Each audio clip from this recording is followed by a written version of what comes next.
हो गया, बस इनफ। आप ध्यान दीजिए इधर बेटा। अब इसका जो लास्ट टॉपिक है मूविंग कॉइल गैल्वेनोमीटर, इस चैप्टर का आखिरी टॉपिक, और उस टॉपिक के अंदर 3 सब टॉपिक्स है। पहले सब टॉपिक में अपन क्या देखने वाले हैं? Construction and working of moving coil galvanometer. फिर उसके बाद दूसरी चीज़ क्या देखने वाले हैं? Ammeter and voltmeter. फिर तीसरी चीज़ क्या देखेंगे आप? Sensitivity of moving coil galvanometer. NEET के भी पॉइंट ऑफ व्यू से और बोर्ड एग्जाम के भी पॉइंट ऑफ व्यू से अगर देखा जाए तो ये वाला पार्ट सबसे ज़्यादा इम्पॉर्टेंट है, एमीटर एंड वोल्टमीटर। यही पार्ट आपका स्टेट बोर्ड में कहाँ आता है? आपका करंट इलेक्ट्रिसिटी की चैप्टर में आता है, ये याद रखना। मैंने इसके साथ मर्ज किया है इसको इसमें, और वो आपके स्टेट बोर्ड में करंट इलेक्ट्रिसिटी में आता है।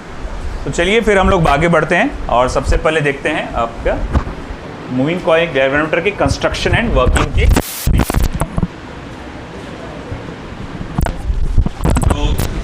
तो इसको भी मसला हो जाएगा। तो देखो बेटा, अब यहाँ पे सबसे पहले इसकी प्रिंसिपल ऑफ वर्किंग पे फोकस करते हैं। सब लोग ध्यान दीजिए इधर बेटा। I am focusing on principle of working, principle of moving coil galvanometer. अब नालायकपन अपना बंद करो, चुपचाप यहां बैठ के ध्यान दो, बातें बिल्कुल नहीं होना। आपको याद होगा कल ही की बात है, हम लोग ने पढ़ा था, जब भी एक current carrying loop uniform magnetic field में सस्पेंड किया जाता है तो उसको टॉर्क फील होता है ना? उसको क्या फील होता है? टॉर्क। और वो जो टॉर्क फील होता है उसके कारण वो गोल घूम जाता है।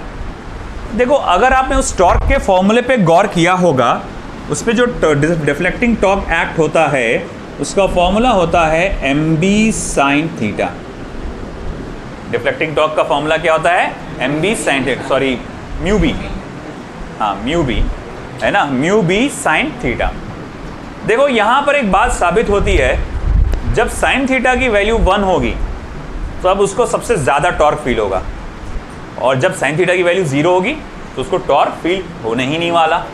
यानी कि अगर एग्जाम्पल के तौर पे मैं ऐसा कहूँ कि इमेजिन कर लो थोड़ी देर के लिए कि इस कमरे में मैग्नेटिक फील्ड यहाँ से शुरू हो रही है, उधर की तरफ जा रही है, तो एक मैग्नेटिक फील्ड लाइन से ऐसे बहती हुई जा रही है। ओके, इमेजिन कर लिया आपने? ओके, अब देखो फिलहाल अगर मैं इसको, इस कॉइल को इस तरह से सस्पेंड कर रहा हूँ, इस कॉइल को मैं इस तरह से इस पे सस्पेंड कर रहा हूँ, कॉइल है इस पे लपेटा हुआ, वायर लपेटा हुआ है मान लो, ऐसा है ना, और मैंने इसको इस तरह से सस्पेंड किया। अब आपसे पूछूंगा मैं थीटा की वैल्यू क्या आएगी? क्या हो गया भाई, क्या हो गया? अब क्या चल रहा है? हाँ, अब ईस्ट और वेस्ट में बैठे ना तुम, अभी भी चलो फिर बोलते आपस में। तो देखो अब यहाँ पे, अब यहाँ देखो, अब करंट अगर ऐसा फ्लो हुआ, अगर करंट ऐसा फ्लो हुआ तो भाई right hand rule magnetic moment इस तरफ रहेगा। अगर करंट ऐसा फ्लो हो रहा है तो by right hand rule magnetic moment इस तरफ रहेगा। In both the cases magnetic moment और मैग्नेटिक फील्ड आपस में कैसी रहेंगी? परपेंडिकुलर रहेंगी। तो अब अगर मैं किसी कॉइल को इस तरह से सस्पेंड करता हूं, गौर से देखिए, तो यहां पर थीटा की वैल्यू क्या रहेगी? 90 डिग्री, और यहां पर इसे सबसे ज़्यादा टॉर्क फील होगा और ये गोल घूम जाएगा। गोल घूमेगा और कहां पर आके रुकेगा? इस पोजीशन पे। सवाल उठा कि मैंने कहा कि इस पोजीशन पे वो आके रुक जाएगा। ऐसा क्यों रुक जाएगा इस पोजीशन पे आके? बिकॉज यहां पर थीटा की वैल्यू क्या हो जाएगी? 0 हो जाएगी। देख रहा है ना ये? देखो ये आपका क्या है? एरिया वेक्टर बोलो, मैग्नेटिक मोमेंट बोलो, है ना, मैग्नेटिक फील्ड इधर है, ये घूम के ऐसा आ गया। अब थीटा की वैल्यू क्या हो जाएगी? 0 हो गई ना। अब अगर थीटा की वैल्यू 0 हो गई तो साइन 0 कितना होता है? 0। अगर साइन 0 0 हो गया तो डिफ्लेक्टिंग टॉर्क कितना हो जाएगा? 0। अब यहाँ पर आके रुक गया। तो हम लोग ने ये नोटिस किया, जब मैग्नेटिक फील्ड की जो लाइन्स है, जब मैग्नेटिक फील्ड लाइन से बनी होगी, जब magnetic field lines they were passing parallel to the plane of the coil, it experienced a huge deflecting torque. But when magnetic field lines were perpendicular magnetic field lines were perpendicular to the plane of the coil, it experienced zero torque. मतलब जब भी किसी coil को आप suspend करेंगे, चाहे ऐसा suspend करो, चाहे ऐसा ऐसा कैसा भी सस्पेंड करो, वो घूमेगा और घूम कर आके रुक जाएगा। घूम के आके रुकेगा, कहाँ रुकेगा? जब उसमें से जाने वाली मैग्नेटिक फील्ड लाइंस उसके प्लेन को कैसा हो गए? परपेंडिकुलर होंगी, तो उस वक्त वो आके रुक जाएगा। तो ये इसका प्रिंसिपल बनता है। Whenever a current carrying coil is suspended in a uniform magnetic field, it experiences a deflecting torque. It experiences a deflecting torque, and coil comes to rest, और coil rest पे आ जाता है when the magnetic field lines passing through the coil is maximum. इस position पे सबसे ज़्यादा coil में से magnetic field lines पास होंगे ना। आप खुद सोचो कि अगर यहाँ पर गड्ढा है बहुत सारा और यहाँ से पानी जा रहा है, तो मैं बोलूँगा इस पोजीशन पे अगर ये गड्ढा रहा तो सबसे ज़्यादा पानी जाएगा, कोई और पोजीशन पे उसके मुकाबले पानी क्या रहेगा? कम रहेगा। तो वैसे ही मैं बोलूँगा भैया कि ऐसा जा रहा तो मैग्नेटिक फील्ड लाइंस पूरा ऐसा आर पार ऐसा चले जा रही, ऊपर से चले जा रही है ना। मगर जब आप इस तरह रखेंगे तो मैग्नेटिक फील्ड लाइंस पूरी अंदर से जाएंगी और maximum value of magnetic field lines जाएंगी perpendicular.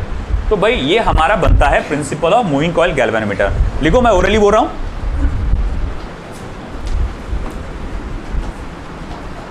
Principle of moving coil galvanometer, whenever a current carrying coil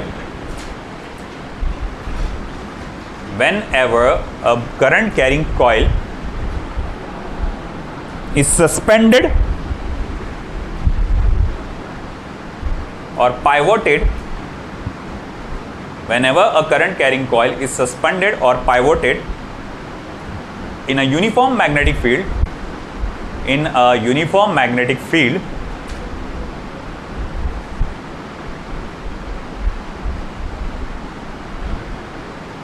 it experiences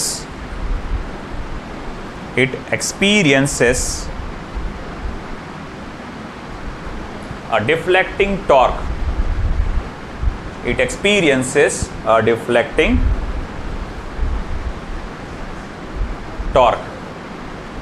It experiences a deflecting torque. And the coil comes to rest. And the coil comes to rest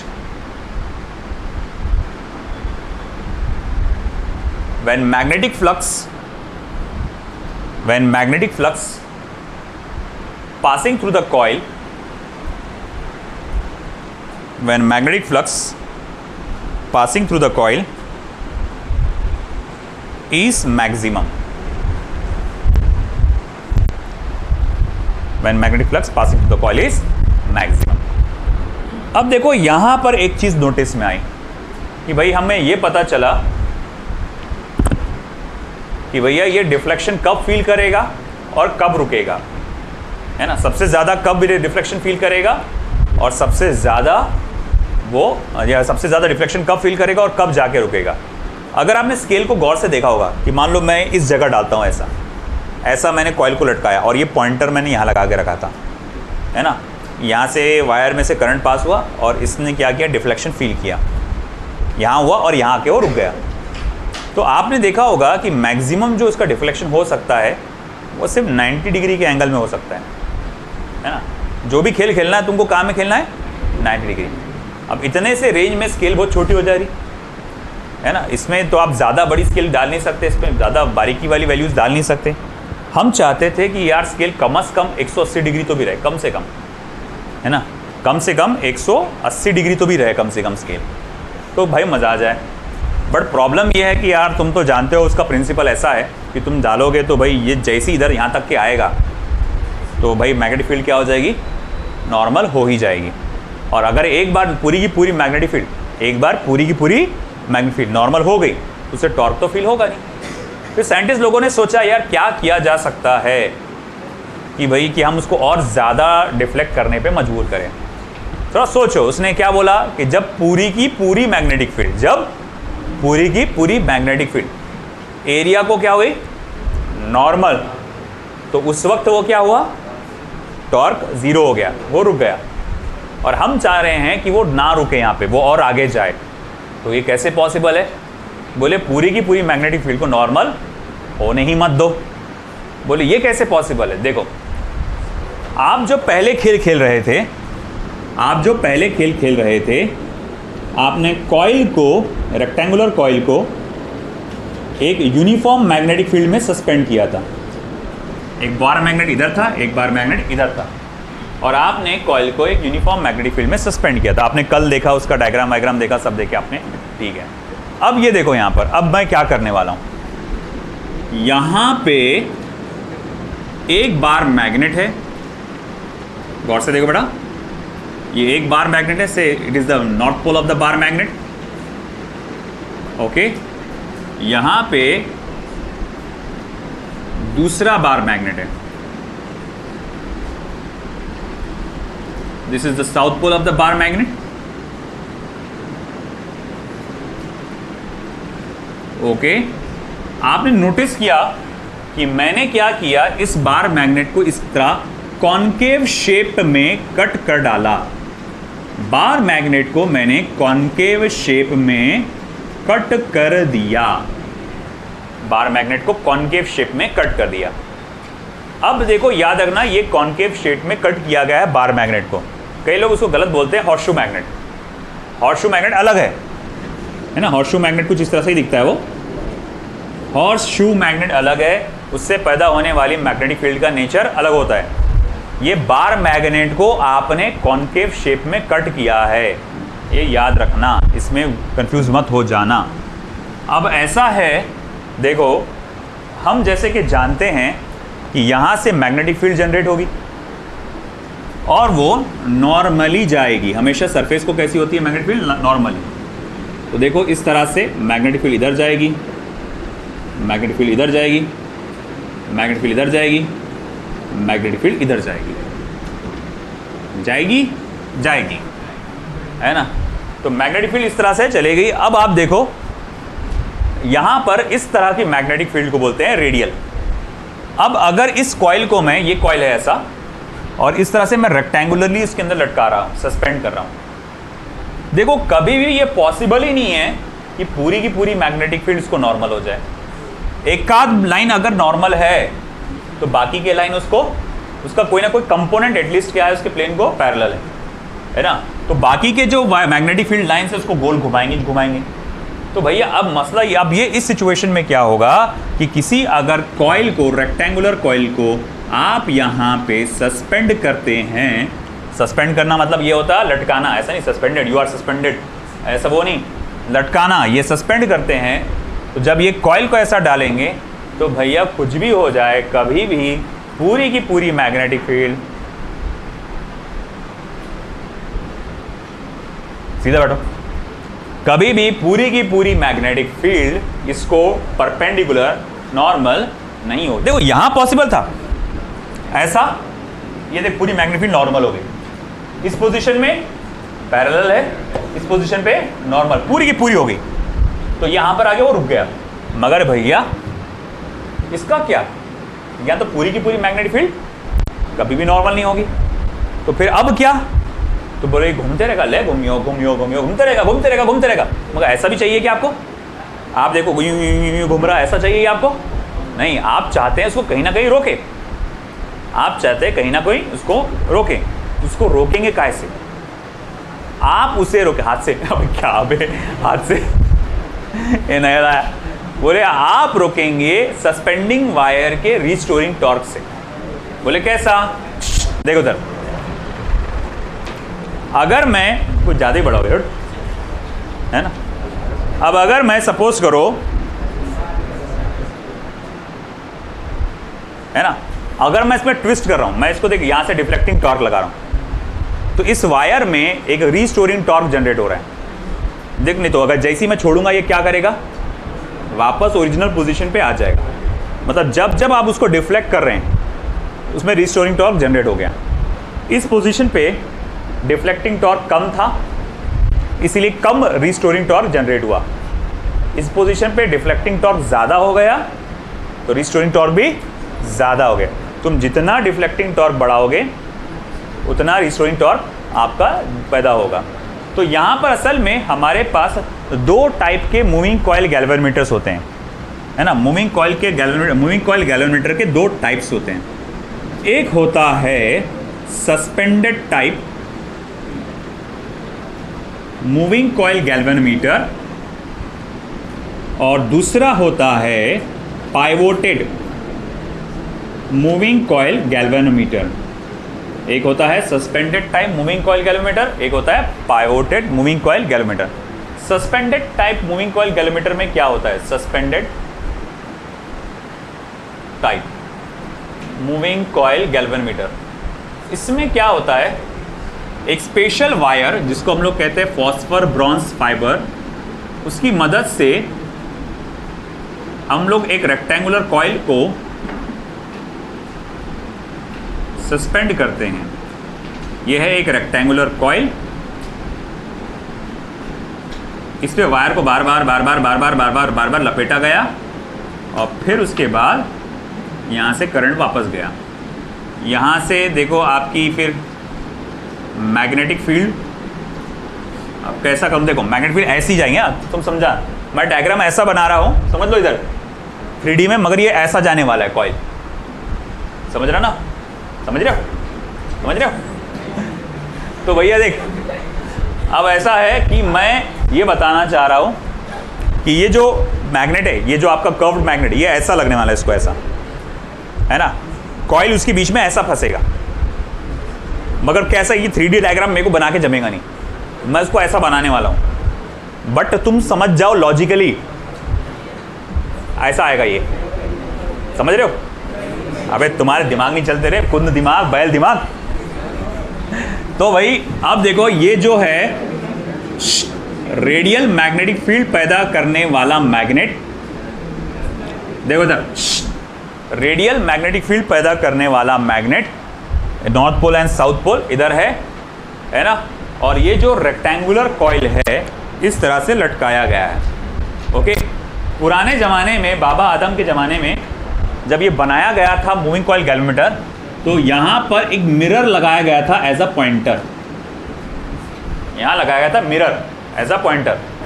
होता क्या था? इस mirror पे पड़ती थी light, और ये देखो, ये तो वायर जो था, ये खास वायर था फॉस्फर ब्रॉन्ज से बना हुआ, फॉस्फर ब्रॉन्ज फाइबर, इससे बना खास वायर था। अब होता क्या था कि जब आप करंट पास करते थे, तो करंट पास करते वक्त इसको फील होता था कॉइल को डिफ्लेक्टिंग टॉर्क। डिफ्लेक्टिंग टॉर्क ऐसा फील होता तो ये कॉइल मुड़ता था, कॉइल मुड़ने की वजह से वायर भी ट्विस्ट होता था, और जब वायर ट्विस्ट होता तो जो मिरर था वो भी ट्विस्ट होता था। अब उस पर लाइट पड़ रहा था, जो फोकस है ना, जो लाइट पड़ता था उसके पर, वो उसे रिफ्लेक्ट करता था सामने वाली स्केल पर। तो सामने वाली स्केल पे जो नंबर है वो लाइट से हाईलाइट हो जाता था, है ना? तो भैया ये कि देखो भैया, ये लाइट ऐसा पड़ रहा है उस पर, जैसे मान लो कि ऐसा है, ये जीरो बीच में, जीरो बीच में था, गैल्वेनोमीटर में जीरो बीच में रहता, इधर राइट में और लेफ्ट में नंबर्स रहते, वो करंट की डायरेक्शन बताते हो। तो देखो भाई, मान लो करंट पास नहीं हो रहा, तो लाइट आके सीधा जीरो पे पड़ रहा, करंट पास हुआ, ये इधर मुड़ा, तो लाइट रिफ्लेक्ट होके इधर आया, है ना? करंट उधर जा रहा, लाइट रिफ्लेक्ट होके इधर आया। तो पहले ज़माने में ये ऐसा इस्तेमाल होता था। ये आया समझ में आपको ये कॉन्सेप्ट? यहाँ पर हो क्या रहा था कि आपको डिफ्लेक्टिंग टॉर्क फील होता था, वही आपका म्यू बी साइन थीटा, मगर साइन थीटा नहीं ले सकते इस बार, क्योंकि मैग्नेटिक फील्ड का कोई एक पर्टिकुलर एंगल है क्या आपका? नहीं ना, तो इसको आपको हटाना पड़ेगा, क्योंकि भाई मैग्नेटिक फील्ड नॉर्मल भी है और आपके साथ ही साथ पैरेलल भी है। आप सिर्फ म्यू बी लेंगे, तो म्यू बी, या फिर आप बोलेंगे number of turns NIAB, number of turns current है और एरिया मैग्नेटिक मोमेंट। तो भैया इसको डिफ्लेक्टिंग टॉर्क फील होता था NIAB, और फिर उसके बाद ये डिफ्लेक्टिंग टॉर्क उसको घुमाता था, डिफ्लेक्टिंग टॉर्क घुमाता था, मगर जब ये वायर ट्विस्ट होता था तो वायर के अंदर पैदा होता था क्या? Restoring torque. तो उसमें रीस्टोरिंग टॉर्क जनरेट होता था, जिसकी वैल्यू होती है C इंटू थीटा, क्योंकि वो डायरेक्टली प्रोपोर्शनल टू थीटा होता है। तुम जितना ज़्यादा वायर को डिफ्लेक्ट करोगे उतना उसमें आपका रीस्टोरिंग टॉर्क जनरेट होगा। C क्या है? C को कहा जाता है टॉर्शनल कांस्टेंट, टॉर्शनल कांस्टेंट, या फिर एक आपका बड़ा नाम इसका आएगा restoring torque per unit twist constant, restoring torque per unit twist constant, मतलब एक ट्विस्ट देने पर कितना रिस्टोरिंग टॉर्क उसमें पैदा हो रहा है। अब सिंपल सी बात है, देख ये वायर अगर कॉपर का बना है और वही वायर अगर एल्यूमिनियम का बना हुआ है, तुमको क्या लगता है कॉपर और एल्यूमिनियम में बिहेवियर सेम रहेगा क्या? हाँ, सेम डायमीटर सब कुछ तो सेम रहेगा क्या? नहीं, मटेरियल बदलने पे ये रिस्टोरिंग टॉर्क का कॉन्सेप्ट क्या हो जाता है, चेंज हो जाता है। हाँ या ना, है ना? तो भाई तुम कौन सा मटेरियल इस्तेमाल कर रहे हैं मेरे को क्या मालूम, जो भी मटेरियल इस्तेमाल कर रहे हैं उसका सी अलग आएगा। तो याद रखना सी को एक नाम क्या है, टॉर्शनल कांस्टेंट, दूसरा नाम क्या है, restoring torque per unit twist constant. तो जब आपका deflecting torque equals to restoring torque हो जाता है, इधर ध्यान दो रे, जब आपका डिफ्लेक्टिंग टॉर्क पैसे नीचे रख, जब आपका डिफ्लेक्टिंग टॉर्क रिस्टोरिंग टॉर्क के बराबर हो जाता है, equal and opposite, equal and opposite, तब हम लोग ये देखते हैं कि इसका डिफ्लेक्शन वहां पर रुक जाता है। इन मैग्नीट्यूड, अगर मैं इसी चीज को मैग्नीट्यूड में दूं तो भैया क्या रहेगा, तो deflecting torque is equals to restoring torque. अब ऐसा है कि ठीक है, डिफ्लेक्टिंग टॉर्क का फॉर्मूला क्या है, इसका फॉर्मूला है NIAB, number of turns, current, area, magnetic field strength. Restoring torque का फॉर्मूला क्या है, C इंटू थीटा। अब ऐसा है कि फिर मैं यहाँ लिख सकता हूँ therefore I is equals to C upon NAB into theta. मेरे पास ये जो फॉर्मूला आ रहा है, ये फॉर्मूला कहलाता है आपका मूविंग कॉइल गैल्वेनोमीटर की इक्वेशन। यहाँ पर आप देख सकते हैं I is directly proportional to theta, या theta is directly proportional to I। इस फॉर्मूले को आप ऐसा भी बना सकते हैं, theta is equals to NAB upon C into I। यानी देखो भाई सिंपल सी बात है, अगर करंट बढ़ेगा, अगर वायर में से फ्लो होने वाला करंट बढ़ेगा तो साथ ही साथ क्या बढ़ेगा, थीटा बढ़ेगा, और बाकी जो सारी की सारी चीज़ें हैं वो कैसी है, कांस्टेंट है। आई बात समझ में? ये था सस्पेंडेड टाइप। सवाल उठा फिर ये पाइवोटेड टाइप क्या होता है? अरे अभी जो हम इस्तेमाल करते हैं ना, आमतौर पे अपन लेबोरेटरीज में जितने भी गैल्वेनोमीटर देखते हैं वो सब पाइवोटेड टाइप है। तो भैया पाइवोटेड टाइप क्या रहता है? पाइवोटेड टाइप में ये सारा का सारा अरेंजमेंट एक स्प्रिंग से कनेक्टेड होता है, वही है कॉइल, और उसके नीचे पूरा का पूरा स्प्रिंग होता है। और वो क्या करता है, स्प्रिंग आपको इस बार क्या करता है, रिस्टोरिंग टॉर्क देता है। मान लो कि कॉइल है, एक रेक्टेंगुलर कॉइल है, इमेजिन कर लो ये एक रेक्टेंगुलर कॉइल है, उसके नीचे स्प्रिंग लगा के रखे अपन ने, और ये क्या है, यहाँ पर पॉइंटर है ना। आपने इसको रेडियल मैग्नेटिक फील्ड में सस्पेंड किया, तो ये घूमेगा और नीचे स्प्रिंग भी ट्विस्ट होगा। अब अबे ये तेरे सामने वाला, अरे ये तेरे सामने वाला, वो बेचारा वो डर गया फरसान, मेरे को क्या को बोल रहे, मैं तो कुछ नहीं किया। अब देखो ये स्प्रिंग, जब ये टॉर्क करंट इसमें से पास होगा तो ये डिफ्लेक्ट होगा, डिफ्लेक्ट होने के बाद ये स्प्रिंग क्या होगा, ट्विस्ट होगा, और ट्विस्ट में ये स्प्रिंग में क्या जनरेट हो जाएगा, रिस्टोरिंग टॉर्क। जैसी करंट बंद हुआ वापस आ गया। तो पाइवोटेड में क्या होता है, ये चीज़ फिक्स होती है, और सस्पेंडेड क्या है, ज़्यादा सेंसिटिव रहता है, उसमें एक्यूरेसी की चांसेस ज़्यादा होते हैं। मगर क्या है भाई, मान ले तुम लटका के रखे, तुम झट ऐसा दे दिया उसको झटका, रुको बोले उसको पहले आने दो बोले जगह पे, फिर स्टार्ट करेंगे अपन बोले पे एक्सपेरिमेंट, है ना, फिर आएगा हाँ आ रहा है हाँ, रुक जा आगे अब कर, है ना। अब तुमने भैया ये इस पर कर रहे थे तुमने, है ना, तो भैया क्या हुआ, भैया एमर जैसा कोई रहा, धक्का दे देगा, अरे रुक जा बोले आने दे उसको जगह पे आ दो, है ना। ऐसे अगाऊ लोग रहे तो फिर करेंगे जो, तो फिर भैया इसीलिए हम लोग क्या करते हैं, पाइवोटेड रखते हैं। अब हिला कितना हिलाना है देखो, है ना। तो अब इसमें क्या होता है कि अब आप क्या करते हैं, करंट पास कर रहे हैं तो भैया डिफ्लेक्ट हो रहा, आगे आ जा रहा, तो ये ज़्यादा पोर्टेबल है, ये ज़्यादा आसानी से इधर उधर ले जा सकते हैं आप, कोई मसला नहीं। भले ही एक्यूरेसी हल्की सी कम है, हल्की सी, बट ये ज़्यादा बेटर यूज़ में आता है। आया समझ में आपको? तो ये था आपके मूविंग कॉइल गैल्वेनोमीटर के बारे में। अब अगला हमको जाना है एमीटर एंड वोल्टमीटर। पहले ये रफ नोट बना लीजिए आप इसके,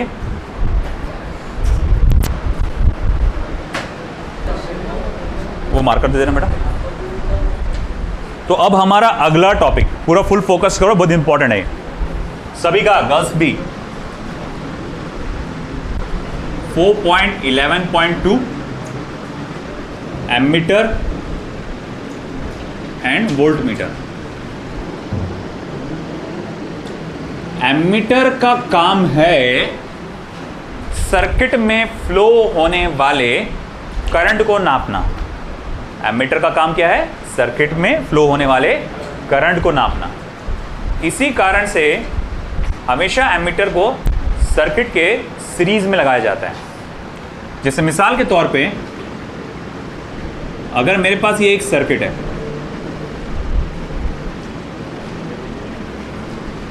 ये है आपका एक रेजिस्टेंस से कैपिटल आर, यहां है ये बैटरी जिसका ईएमएफ से ई होगा। ऑफ कोर्स यहां एक और मान लो उसका इंटरनल रेजिस्टेंस आर होगा। जैसे ही मैं की को क्लोज करूंगा इसमें से करंट आए फ्लो होना स्टार्ट हो जाएगा। जब सर्किट में करंट आए फ्लो होना स्टार्ट हो जाएगा तो मैं ये जानना चाहता हूं इस एमीटर में कितना करंट फ्लो हो रहा है। तो उसे चेक करने के लिए मैं क्या करता हूं, सर्किट को बीच में से तोड़ता हूं, ब्रेक करता हूं और यहां पे एमीटर लगा देता हूं। यहां पे क्या करता हूं, एमीटर लगा देता हूं। एक टर्मिनल गया पॉजिटिव को, दूसरा गया निगेटिव को। ये समझ में आया आपको? ठीक है। अब वोल्ट मीटर क्या करता है? वोल्ट मीटर पोटेंशियल में डिफरेंस चेक करता है। भाई बता तेरा कितना पोटेंशियल है? हाँ तेरा बता कितना पोटेंशियल है। दोनों को मिलाकर देखते हैं। अच्छा तेरे पास 10 था, तेरे पास 6 है, फर्क कितने का आया? 4 का। तो वो बताता है जब करंट इधर से बहता हुआ आया, जब करंट यहाँ से फ्लो होता हुआ आया, उसके पास एनर्जी थी 10 वोल्ट की, मगर इस रेजिस्टेंस ने एनर्जी को यूज़ किया। अब जब यहाँ से बहता हुआ गया तो उसका 6 वोल्ट है। तो मैं बोलूँगा वोल्टेज में यानी पोटेंशियल में कितने का फ़र्क आ गया? 4 वोल्ट का। तो पोटेंशियल, ये आपको वोल्ट मीटर क्या करता है? It detects, it measures the potential difference. तो भैया अब उसको पोटेंशियल में डिफरेंस देखना है तो उसको इधर भी कनेक्ट करना पड़ेगा, इधर भी कनेक्ट करना पड़ेगा। तो सर्किट के पैरेलल में कनेक्ट किया जाता है हमेशा वोल्ट मीटर। यहां पे दिस इज वोल्ट मीटर, जो सर्किट के पैरेलल में यानी कि रेजिस्टेंस के पैरेलल में कनेक्ट किया जाता है। वो यहां का पोटेंशियल और यहां का पोटेंशियल में फर्क बताता है कि इतने इतने का फर्क है। आइए बात समझ में। अगर तुम सर्किट में से एमीटर को तोड़ देते हो तो सर्किट के अंदर करंट का फ्लो रुक जाएगा, क्योंकि सर्किट के बीचों बीच लगा हुआ है ना वो। तो तुमने अगर एमीटर खींच के निकाल दिया अगर ऐसा, तो करंट का फ्लो रुक जाएगा। इसीलिए बोला जाता कि ammeter is in series with the circuit. मगर आप वोल्ट मीटर को ऐसा खींच के निकालो, सर्किट को कोई फर्क पड़ने वाला नहीं, अभी भी करंट फ्लो होता रहेगा। मगर अभी हमारा मेन मकसद है कि इस एमीटर को और इस वोल्ट मीटर को बनाया कैसे जाता है। दोनों को बनाने का जो बेसिक इंग्रेडिएंट है वो सेम है। दोनों को बनाने का बेसिक इंग्रेडिएंट है मूविंग कॉइल गैल्वेनोमीटर। आपका जो गैल्वेनोमीटर जिसके बारे में आपने पढ़े वो दोनों के लिए सेम है। अब कैसे यूज होता है, तो चलिए पहला फोकस करेंगे हम एमीटर पे। एमीटर पे है ना। अब ऐसा है कि मान लो मेरे पास एक मूविंग कॉइल गैल्वेनोमीटर है। मेरे पास क्या है? मूविंग कॉइल गैल्वेनोमीटर है जिसका इंटरनल रेजिस्टेंस कैपिटल जी है। जिसका इंटरनल रेजिस्टेंस क्या है? Capital G. और मूविंग कॉइल गैल्वेनोमीटर में ज्यादा से ज्यादा कितना करंट फ्लो हो सकता है? तो वो है IG, है ना।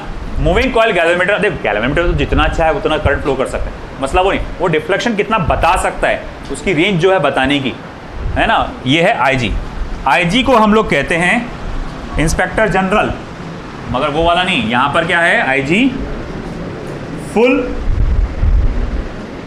Scale deflection current of galvanometer. भैया इधर ध्यान दे दो, इधर जरा तुम लोग ध्यान से। क्या कहते हैं IG को? Full scale deflection current of galvanometer. यानी जब गैल्वेनोमीटर इकलौता कनेक्टेड रहेगा तो वो ज़्यादा से ज़्यादा कितना डिफ्लेक्शन यानी मैक्सिमम जो उसकी रेंज बता सकता है वो रहेगा ये। अब ये तो गैल्वेनोमीटर है। वैसे तो गैल्वेनोमीटर भी एक किस्म का एमीटर है, वो करंट को नापता ही है, मगर खास बात ये है कि वो बस मामूली करंट को नाप सकता है।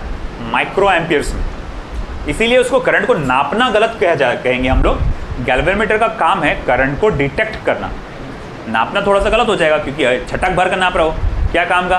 तो हम लोग बोलेंगे कि नापता नहीं है, गैल्वेनोमीटर डिटेक्ट करता है करंट को, है ना। मगर हमको एक लार्ज स्केल का करंट नापना है तो क्या करेंगे, तो भैया ये गैल्वेनोमीटर के, अब गौर से देखो, अगर इस गैल्वेनोमीटर को मुझे कन्वर्ट करना है एमीटर में, तो मैं इसके पैरेलल में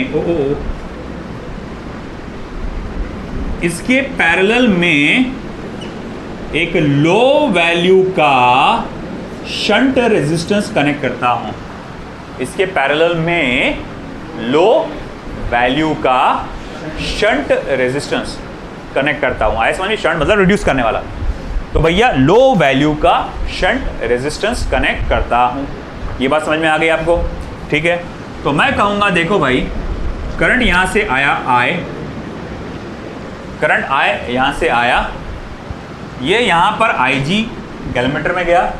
मान लो हम लोग ने जितना जा सकता है वहां तक उतना करंट भेज दिए गैल्वेनोमीटर से, फिर बचा कुचा करंट यहां से जाएगा। ये जो बचा कुचा करंट यहां से नीचे के लूप में से होता हुआ जाएगा। बताओ वो बचे कुचे करंट की वैल्यू क्या रहेगी फिर।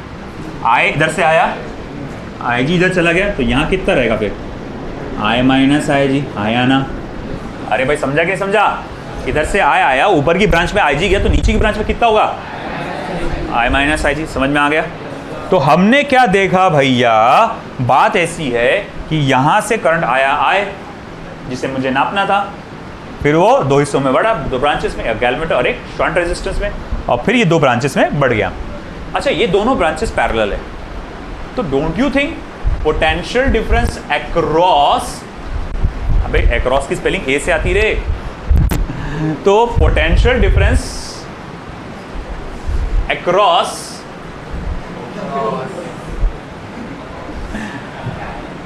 Galvanometer is equals to potential difference across shunt resistance. Potential difference across galvanometer क्या रहेगा, IG इंटू कैपिटल G और I minus IG into S shunt resistance. तो भाई मैं यहां लिख सकता हूं therefore S is equals to IG into capital G upon I minus IG। अब देखो ये फॉर्मूला बन के तैयार। ये फॉर्मूला हमें क्या बताना चाह रहा है। मान लो आप एमीटर बना रहे हो, आप क्या बना रहे हो, एमीटर। जिस गैल्वेनोमीटर का आप इस्तेमाल कर रहे हो उसका इंटरनल रेजिस्टेंस इतना इतना है, उसका फुल स्केल डिफ्लेक्शन करंट यानी ज़्यादा से ज़्यादा जो करंट नाप सकता है वो इतना इतना है।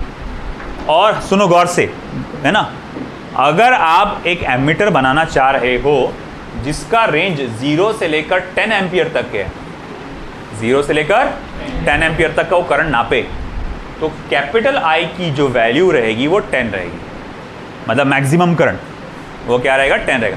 मान लो भाई मेरे पास एक ऐसा एमीटर है जिसका रेंज मैं बनाना चाहता हूँ 0 to 50 एम्पियर, तो कैपिटल I की वैल्यू अब क्या रहेगी, 50। तो भैया ये आपको इतनी वैल्यू का आपको करंट डालना पड़ेगा, ये सारी वैल्यू यहाँ डाल दो, तुम्हारे पास क्या आ जाएगा, S का वैल्यू आ जाएगा। वो बोलेगा इतनी इतनी वैल्यू का रेजिस्टेंस तू यहाँ कनेक्ट कर दे, इस गैल्वेनोमीटर में तेरे को इतना रेजिस्टेंस यहाँ कनेक्ट करना पड़ेगा, ऑटोमेटिकली तेरा एमीटर बन के तैयार हो जाएगा जिसका रेंज जो तेरे को चाहिए उसके हिसाब से है। आई बात समझ में। तो एक गैल्वेनोमीटर को एमीटर में कनेक्ट करने के लिए, गौर से सुने, एक गैल्वेनोमीटर को किसको गैल्वेनोमीटर को काय में कन्वर्ट करना है, एमीटर में कन्वर्ट करने के लिए आपको क्या करना पड़ेगा, है ना, एक लो वैल्यू का शंट रेजिस्टेंस कनेक्ट करना पड़ेगा, लो वैल्यू का शंट रेजिस्टेंस कनेक्ट करना पड़ेगा। किसके पैरेलल में, गैल्वेनोमीटर के पैरेलल में, है ना। तो जब आप वो लो वैल्यू का शंट रेजिस्टेंस कनेक्ट करेंगे तो वो गैल्वेनोमीटर काय में कन्वर्ट हो जाएगा, एमीटर। तो वो शंट रेजिस्टेंस का formula IG I minus IG। G क्या है, internal resistance of galvanometer, IG क्या है, full scale deflection current of galvanometer, I क्या है, range of ammeter, range of ammeter. आया समझ में, ठीक है, ओके। ये यहाँ तक बेसिक फॉर्मूला लिखो, इसके आगे और एक चीज़ देना है, मगर जब तक उससे पहले मैं थोड़ा रिचार्ज हो जाता। अब देखो ये बनाते वक्त एक मन में दो सवाल आते। पहला सवाल तो ये आता कि आप यहाँ पर रेजिस्टेंस क्यों लगा रहे, एमीटर गैल्वेमीटर को एमीटर बनाने के लिए रेजिस्टेंस क्यों लगा रहे। तो उसका रीज़न क्या है बेटा, गैल्वेमीटर है सेंसिटिव, ये सिर्फ मामूली सा करंट पास करने से, माइक्रो एम्पियर का करंट पास करने से ही पूरा फुल ऐसा डिफ्लेक्शन हो जाता है उसका। तुम अगर उस पर 10-20 एम्पियर का करंट पास करेंगे तो वो तो हमेशा ऐसी ही रहेगा, फिर वो तो बता ही नहीं पाएगा ना। तो भैया अब अपने को क्या करना पड़ेगा, फिर करंट को कम करना पड़ेगा। करंट को कम कैसे करेंगे, तो उसकी पैरेलल में एक ब्रांच दे दो, पैरेलल में एक ब्रांच दो, तो थोड़ा सा करंट इसमें से जाएगा, थोड़ा सा करंट इसमें से जाएगा, तो वो जो गैल्वेमीटर में से जो करंट जा रहा था वो थोड़ा सा कम हो जाएगा, एंड अब ये प्रॉपर डिफ्लेक्शन बता पाएगा। फिर मन में ये सवाल आया कि भैया आपने फिर रेजिस्टेंस क्यों लगाया, डायरेक्ट लगा देना था। भैया ऐसा है कि वो मामला ऐसा हो जा रहा है, बिल्ली को दूध की रखवाली करने के लिए दे दो, है ना। अगर तुमने डायरेक्ट कनेक्ट कर दिए तो वो करंट देखेगा, यहाँ गैल्वेमीटर, यहाँ कुछ भी नहीं, है ना, पूरा सनान रास्ता। तो अब वो क्या करेगा, चलो यहीं से बाईपास मार देंगे वो, मतलब गैल्वेमीटर के थ्रू पास ही नहीं हो। अरे भैया इधर से जा, तेरे को गैल्वेमीटर से जाना था। तो इसीलिए यहाँ पर मैंने क्या कर दिया, रेजिस्टेंस लगा दिया। फिर सवाल उठा कि भैया रेजिस्टेंस लगाने से थोड़ा इधर जाएगा, ये समझ में आया। अब ये बताओ हाई वैल्यू का क्यों नहीं, लो वैल्यू का क्यों। अगर मैंने हाई वैल्यू का रेजिस्टेंस लगा दिया तो ज़्यादा से ज़्यादा करंट ऊपर से जाएगा। और पहले ये क्या है, सेंसिटिव है, इसको बहुत मामूली से करंट चाहिए, है ना। तो तुमने अगर हाई वैल्यू का रेजिस्टेंस लगा दिया तो सब इसमें से चले जाएंगे वापस से। तो इसीलिए हम नहीं चाहते थे, तो इसीलिए कि भाई एक रेगुलेटेड अमाउंट रहे, दैट्स वाई यहाँ पर इस तरह से लो वैल्यू का शंट रेजिस्टेंस लगाया गया। इसी के अंदर आगे भी कुछ चीज़ें आती है। मान लो कि अगर I जो है n मल्टीपल ऑफ IG है, ध्यान दो, अगर I जो है n multiple of n times of IG है, तो शंट रेजिस्टेंस का फॉर्मूला क्या बनेगा, IG into G, n multiply by IG minus IG को कॉमन निकालो, कैंसिल करो, G अपॉन n माइनस 1, ये फॉर्मूला ऐसा हो जाएगा, G अपॉन n माइनस 1। आया समझ में, है ना। अगर आपको दिया हुआ है कि current is in the multiples of IG, तब। दूसरी चीज, एक सवाल अक्सर पूछा जाता है, fraction of current passing through galvanometer, IG upon I, ये अक्सर सवाल पूछे जाते हैं कि कितना होगा fraction of current passing through galvanometer. तो देखो आसान है ये भी निकालना, आपको सिंपली IG अपॉन I चाहिए। तो अब ये वाला फॉर्मूला ले लो, ये वाला part, IG into G is equals to S into IG, sorry S into I minus S into IG। इसको इधर लेके आ जाओ, IG into G plus IG into S is equals to S into I। अब IG को common निकालो, S plus G, G plus S, जो भी बोलना है बोलो, S into I। Therefore IG upon I, S upon S plus G। ये हो जाएगा formula for fraction of current passing through galvanometer, कि कितना हिस्सा टोटल करंट में से आपका गैल्वेनोमीटर से पास हो रहा है। कभी फ्रैक्शन में पूछता है, कभी परसेंटेज में पूछता है। परसेंटेज में पूछा तो इसी को क्या करो, 100 से मल्टीप्लाई कर दो। समझ में आया तुमको ये, ठीक है, देखो। तो फिर अब हम बढ़ते हैं आगे, ये एमीटर हुआ। अब अगली बारी आएगी वोल्ट मीटर की।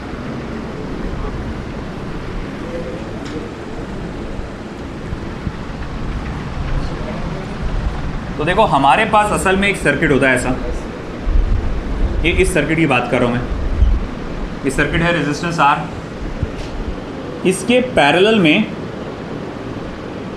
हमने लगाया वोल्ट मीटर,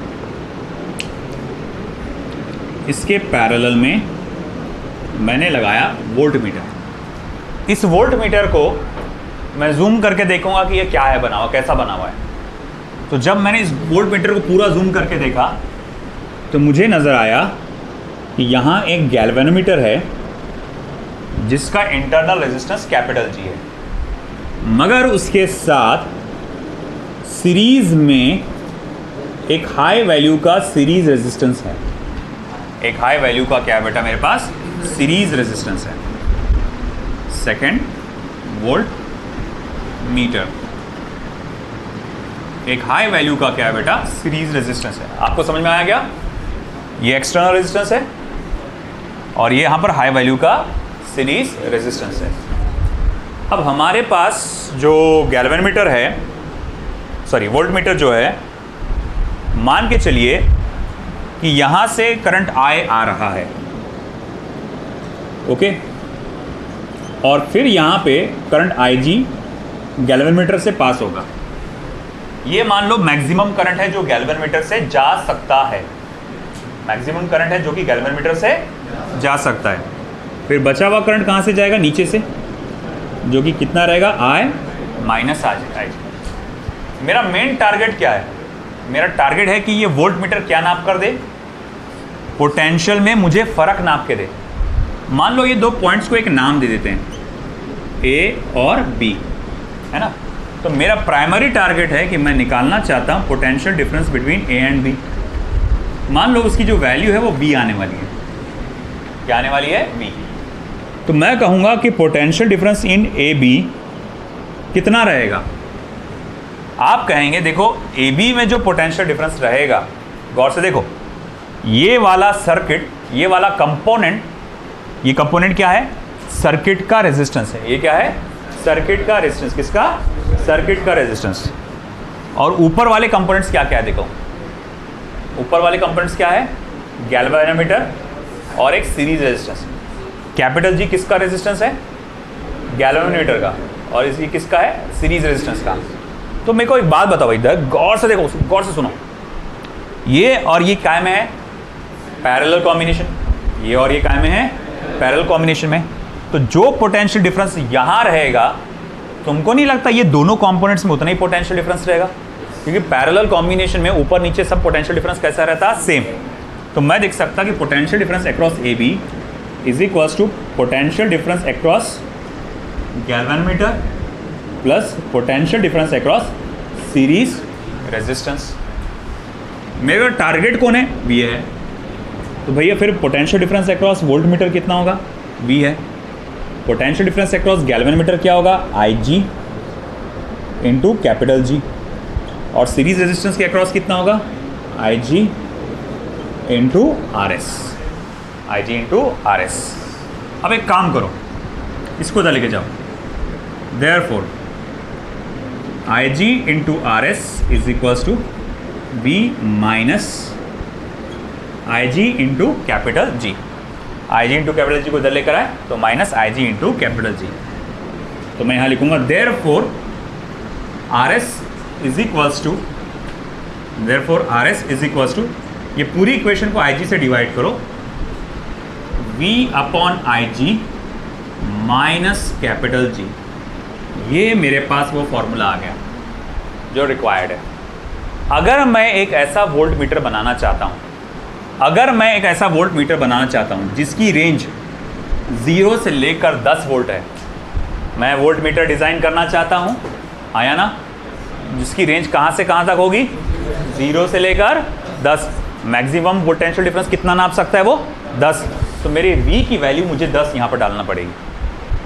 तुमने जो गैल्वेनोमीटर कनेक्ट किया उसका इंटरनल रेजिस्टेंस इतना इतना है, फुल स्केल डिफ्लेक्शन करंट इतना इतना है, मतलब वो ज़्यादा से ज़्यादा करंट इतना नाप सकता है।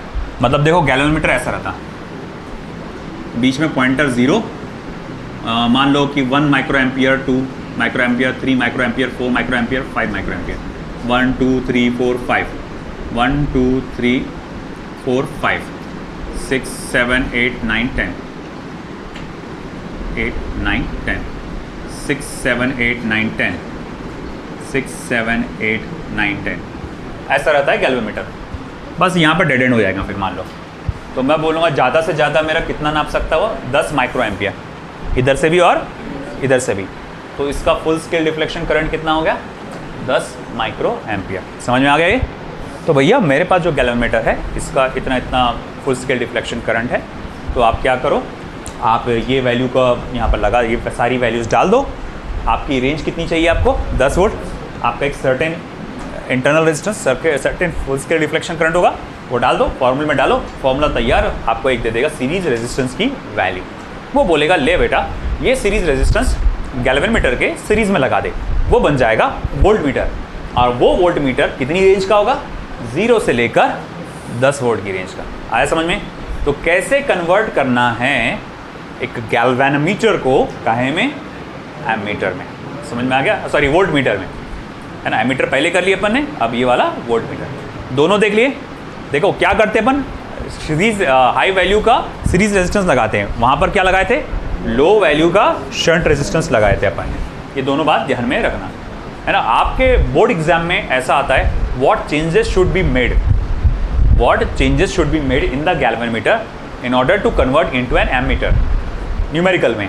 तो उसमें क्या करना पड़ता है, आपको ये भी बताना पड़ता है कि कितनी वैल्यू का रेजिस्टेंस लगाना है, और ये भी बोलना पड़ेगा कि सीरीज में लगाना है कि पैरेलल में लगाना है। आया समझ में?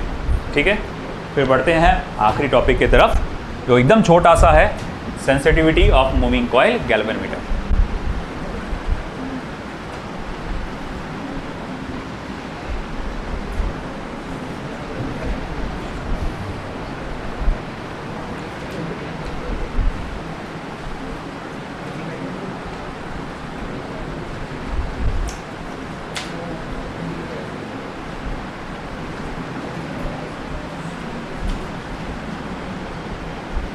Sensitivity of moving coil galvanometer.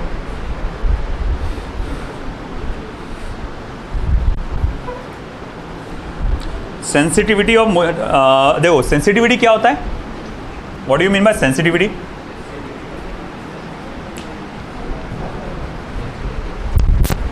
हाँ, अब भैया आपके ग्रुप में होगा कि भैया उसको ज़रा सा कुछ बोल दो, धड़ धड़ धड़ बोला कैसा तूने, ऐसा वैसा यूँ थी वो, है ना। सालिक की तरफ क्यों देख रहे सब लोग? हाँ, तो भैया हम बोलेंगे वो बंदा थोड़ा ज़्यादा सेंसिटिव है, और एक बंदा है उसको कितना भी कुछ भी बोल दो, है ना, तो भैया वो बंदा थोड़ा सा लो सेंसिटिव है। एक्शन पे रिएक्शन देना, मौसम बदलते से थोड़ा सा बीमार पड़ जाने वाला, हाईली सेंसिटिव, थोड़ा सा चेंज हुआ मौसम में बीमार पड़ गया। और एक सिचुएशन ये है भैया, है ना, मौसम कितना भी बदलो, कुछ भी हो, कैसा भी हो, कुछ नहीं फर्क पड़ता, अंध हो, है ना। तो भैया ऐसे बंदे को बोलेंगे कि ये थोड़ा सा लो सेंसिटिव है, ठीक है। तो हम लोग कहेंगे यहाँ पर क्या है, अब गैल्वेनोमीटर में एक्शन क्या होता है? गैल्वेनोमीटर में एक्शन ये होता है कि करंट चेंज होगा, तो रिएक्शन क्या होगा? पॉइंटर डिफ्लेक्ट करेगा। पॉइंटर क्या करेगा? डिफ्लेक्ट करेगा। मान लो किसी गैल्वेनोमीटर में बहुत मामूली सा करंट चेंज हो रहा है, मगर डिफ्लेक्शन कुछ ज़्यादा ही हो रहा है, तो हम कहेंगे कि ये बहुत ज़्यादा सेंसिटिव गैल्वेनोमीटर है। एक गैल्वेनोमीटर ऐसा है जिसमें बहुत ज़्यादा करंट चेंज हो रहा है, मगर डिफ्लेक्शन हल्लू सा, तो हम बोलेंगे ये लो सेंसिटिव है। तो हम लोग क्या कहेंगे, what is sensitivity of moving coil galvanometer? The deflection